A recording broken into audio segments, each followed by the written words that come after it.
Dude எனும் தமிழ் திரைப்படம். JR divine plus நேயர்களுக்கு அன்பு மாலை வணக்கம். நம்ம சேனலில் கதையின் கதாபாத்திரம் பகுதியில் இன்றைக்கி நம்ம சமீபத்தில் வெளியான படத்தை பற்றி பார்க்கணும். டியூட் திரு கீர்த்தீஸ்வரன் எழுத்து இயக்கத்தில் வெளியான படம். திரு பிரதீப் ரங்கநாதன் அவர்கள் லீட் ரோலில் நடிச்சிருக்கிறாரு. திரு சரத்குமார் அவர்கள் ஒரு பிரமாதமான ரோலில் நடிச்சிருக்காரு.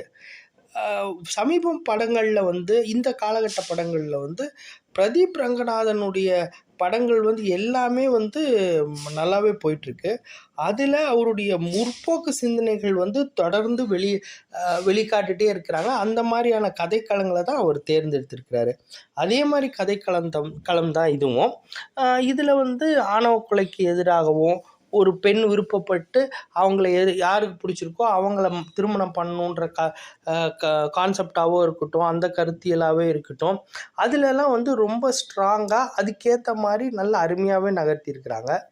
ஒரு திரு சரத்குமார் அவரோட ரோலுன்னு பார்த்தீங்க அப்படின்னா, அவருக்கு எந்த முகம் இருக்குது, முன்னாடி என்ன முகம் இருந்தது, அதை எப்படி அவர் மெயின்டைன் பண்ணுறாரு, ஒரு அரசியல்வாதியாக ஒரு ஸ்டேட்டுடைய அமைச்சராக அவர் எப்படி பண்ணுறாருன்றத அருமையாக யதார்த்தமாக அதுக்கேற்ற மாதிரி சினிமேட்டிக்காக ரொம்ப சுவாரஸ்யமாகவே அருமையாக இருந்தது.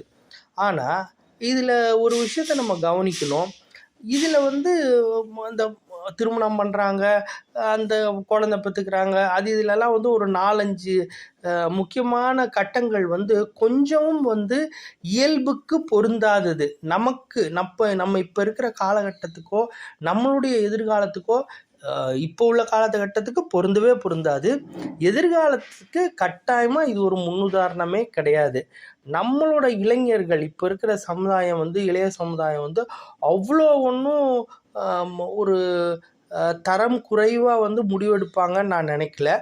எதிர்காலத்தில் இந்த அளவுக்கு முற்போக்கு சிந்தனைன்ற பேரில் அவங்க மோசமாக முடிவெடுக்கக்கூடிய வாய்ப்புகளே வந்தாலும் அந்த அளவுக்கு அவங்க உடன்படுவாங்களா அப்படின்றது ஒரு $1 மில்லியன் கொஸ்டின் தான். ஸோ கட்டாயமாக இந்த கதைக்களத்தை ஆசிட்டஸ் ஏற்றிக்கவே முடியாது. இதில் நிறைய ஒரு ஒரு ஒரு கருத்து மோதலும் சரி, கல்ச்சுரல் கான்ஃப்ளிக்ஸ் கட்டாயமாக இருக்குதுன்னு நான் நம்புகிறேன். ஏன்னு பார்த்தீங்கன்னா, நம்ம இது நேரடியாக இப்போ உள்ள இளைய சமுதாயத்துடைய முடிவெடுக்கிறதுல இப்போ ஒரு வேலையாக இருக்கலாம், ஒரு கரியராக இருக்கலாம், பணமாக இருக்கலாம், அதில் என்ன வேணால் விமர்சனம் எப்படி வேணால் இருக்கலாம். ஆனால் அவங்க வாழ்க்கையை பொறுத்த வரைக்கும் முடிவெடுக்கிறதுல இவ்வளோ தடுமாறுவாங்கன்றதெல்லாம் நான் கொஞ்சமும் யோசிக்காதது. அதை நான் ஏற்றுக்க முடியாது. இது என்னோட கருத்து மட்டும். இதை பார்க்குற நம்ம இளைய தலைமுறைகள் சொல்லணும், இனிமேல் இந்த படத்துக்கு போகிறவங்களும் எப்படின்னா, இதை ஒரு அவ்வளோ ஈஸியாக கடந்து போகிறது நல்லதில்லை அப்படின்னு நான் நினைக்கிறேன். இப்படியே என்கரேஜ் பண்ணிகிட்டே இருந்தோன்னா இந்த மாதிரியான கதைகளும் படங்களும் தொடர்ந்து வரதுக்கு வாய்ப்புகள் அதிகம். ஸோ அதை என்ன பண்ணணும்னு நீங்கள் தான் முடிவு பண்ணணும்.